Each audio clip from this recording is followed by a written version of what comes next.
இனிமே வெளியே கிளம்பல. தூக்குதுற வந்துட்டான்னு நினைக்கிறேன். உட்கார்ந்து இருக்க நம்மால் ஒருத்தனை ஏந்திரிக்க கூடாது. ஏத்தி கட்டின வேட்டி இறங்க கூடாது.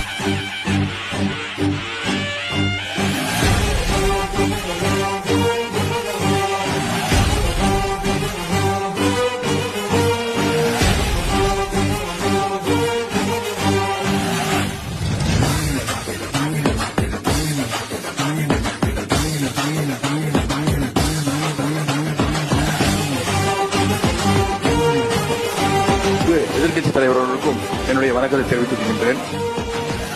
மக்களுக்கு அடிப்படை சமூக நீதியான பாதுகாப்பை கூட உறுதி செய்ய இயலாத